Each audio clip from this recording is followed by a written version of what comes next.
La misericordia de Dios y la fidelidad del Señor estén con todos y cada uno de nosotros hoy y siempre.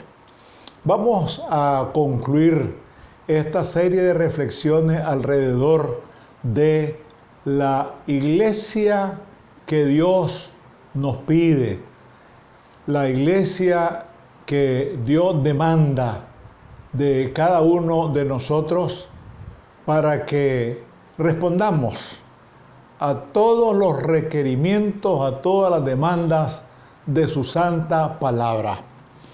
La última de la cual hablamos en la reflexión anterior fue la Odisea, que es la iglesia número 7 del Apocalipsis, y que decíamos, por cierto, fue una iglesia engreída que le daba asco a Cristo.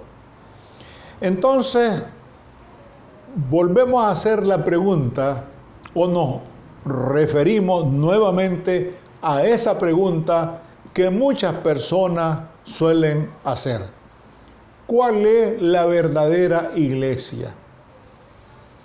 La verdadera iglesia está muy, pero muy clara en la palabra del Señor.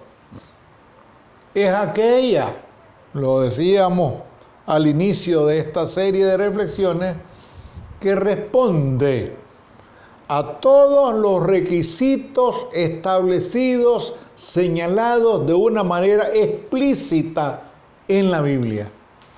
Independientemente, insistimos, de la denominación, de la confesión, del nombre que puede llevar determinada congregación o iglesia, independientemente de eso.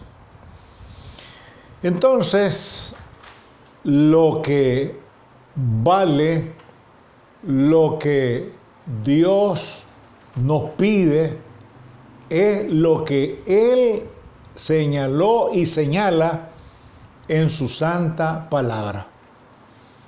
Entonces, la verdadera iglesia, la iglesia genuina, la iglesia auténtica, como decíamos, es la que da respuesta a esas demandas. Y si nosotros respondemos a esas demandas, pues podemos decir que estamos dentro de lo que el Señor nos pide, de lo que el Señor nos demanda. Entre otras cosas, recordemos que la iglesia debe ser, y esto es enfático, eminentemente bíblica. Y ahí vamos a entrar en ciertas dificultades, en ciertos problemas, porque muchas veces y muchos predicadores hablan de cualquier cosa menos de lo que está en la Biblia.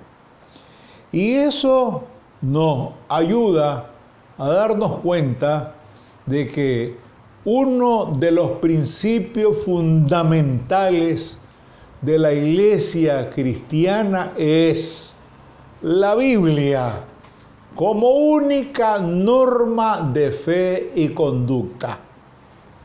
Es decir, que cualquier sermón, cualquier reflexión, cualquier estudio debe estar enmarcado en lo que la Biblia enseña, en lo que la Biblia señala.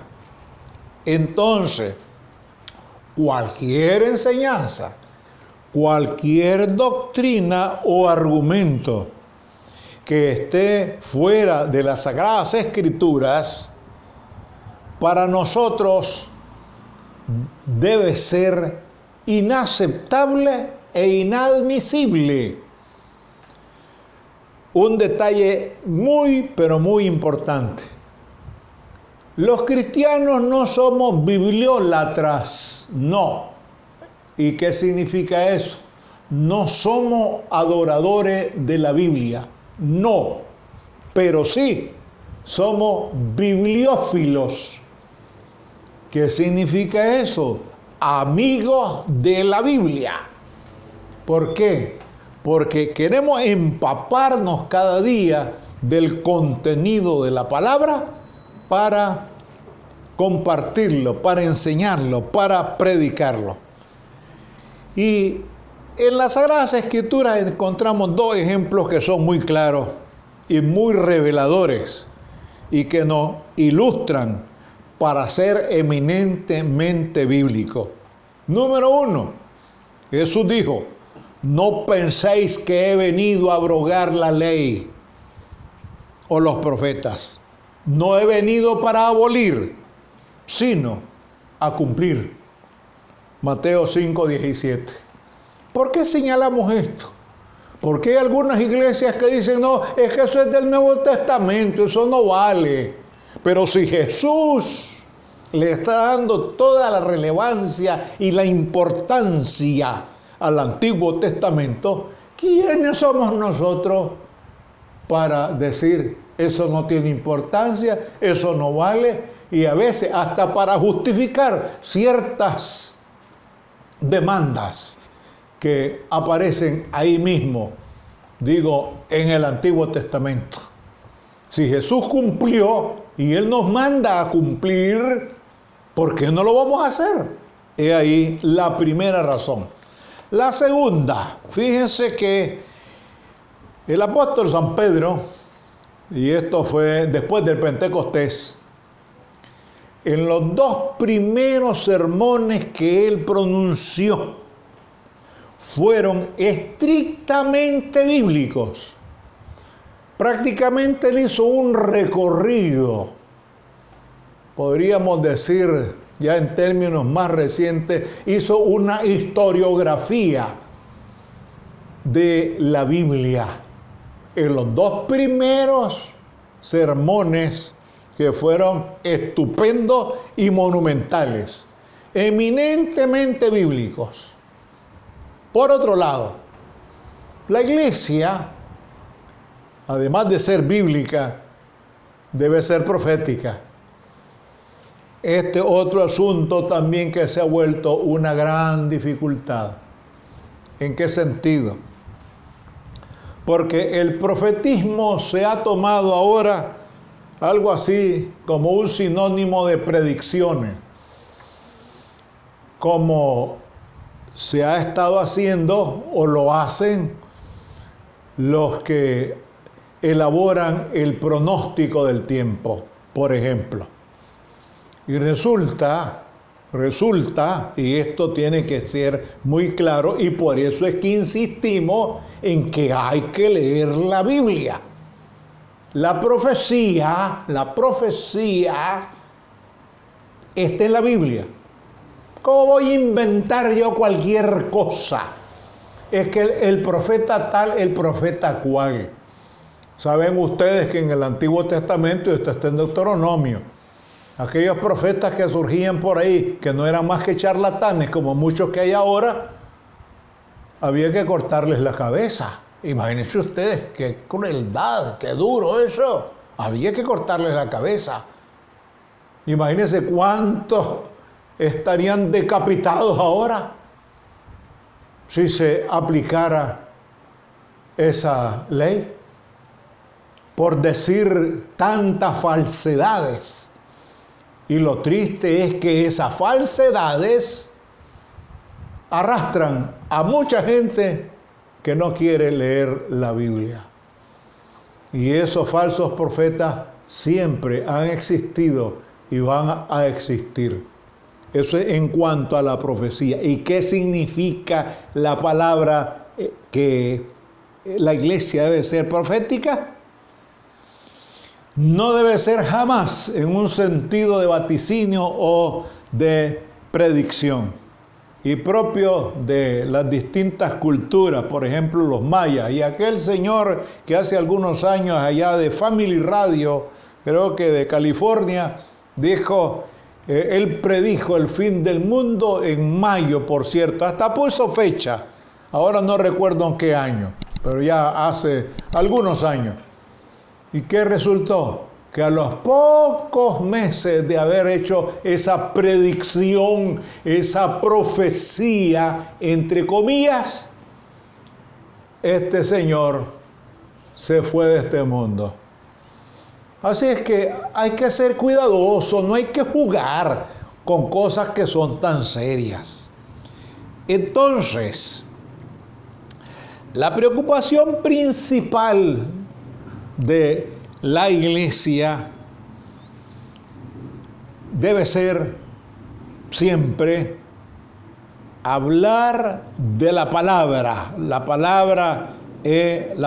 profética, recuerden, al pueblo de su tiempo, de su época, de su momento, invitándoles a volver a la fidelidad del pacto con Cristo.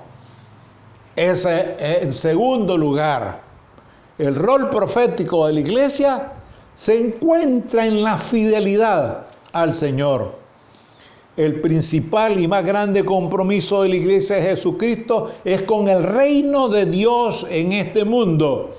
Y para eso se necesita fe, coraje, convicción, persistencia y pertinacia. ¿Para qué? Para compartir la profecía de este libro. Como lo dice allá en Apocalipsis, a mí ese pasaje me encanta, Apocalipsis 22, 18 y 19. Yo advierto a todo aquel que oye las palabras de la profecía de este libro. Si alguno añade a estas cosas, Dios traerá sobre él las plagas que están escritas en este libro. Y si alguno quita de las palabras del libro de esta profecía, óigase bien, Dios quitará su parte del libro de la vida y de la santa ciudad y de las cosas que están escritas en este libro. ¿Qué les parece, man? Apocalipsis 22, 18 y 19. Entonces, vamos ahora a ver el otro aspecto que la iglesia, otra de las características, además de ser bíblica, profética, debe ser también carismática. Esto del carismatismo también es otro asunto que se ha manipulado. ¿En qué sentido? En que se ha asociado tanto, y está bien, con los dones del Espíritu Santo, pero a veces hay algunas personas que esto lo han tomado de una manera muy festiva y festinada. Incluso algunos dicen: vengan hermanos que vamos a repartir dones. Eso es un abuso, es un abuso. Si los dones los da el Espíritu Santo, nada más y nadie más. ¿Cómo voy a repartir dones? ¿Quién soy yo para repartir dones? Empecemos por ahí. Entonces, los dones que el Señor nos da deben de estar en función de perfeccionar a los santos para la obra del ministerio. Es decir, los dones, ahí están los carismas que Dios nos da. Fíjense, Él es el que nos da eso. A uno les da 5, a otros les da 2, a otros les da 1, pero lo cierto es que esos dones deben estar en función del ministerio cristiano y también en la edificación misma del cuerpo de Cristo, como lo dice Efesios 4:12. Fíjense ustedes que de una manera muy clara está expresado en Efesios para qué esos dones. Y esos dones hay que cultivarlos. Y hay los dones del Espíritu Santo que los encontramos en el capítulo 12 de Primera de Corintios. Ahí usted puede ver, y dice que Él da los dones a quien Él quiere. Él da a su medida, como a Él le parece, porque Él es soberano. ¿Por qué voy a estar yo demandando un don que el Señor no me ha dado? Por ejemplo, no, algunos, y esto lo recuerdo, esto lo recuerdo muy bien.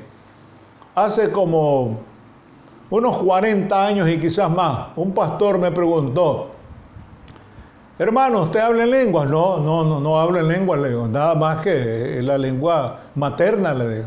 ¿Ve? Pues usted no tiene el Espíritu Santo. Entonces yo le dije: ve, hermano, si usted me demuestra eso con la Biblia, me voy a preocupar, Y él me dijo que sí, lo iba a hacer. Pues lo quedé esperando, porque ya está con el Señor también este pastor. Lo quedé esperando. Y nunca me dijo: vea, aquí está el pasaje que expresa que quien no habla en lenguas no tiene el Espíritu Santo. Y eso de que yo tengo el Espíritu Santo, no diga que tiene el Espíritu Santo. No, demuéstrelo. Porque se habla del fruto del Espíritu en Gálatas. Demuéstrelo que lo tiene. No diga que lo tiene. Demuéstrelo, que se vea en su conducta, en su comportamiento.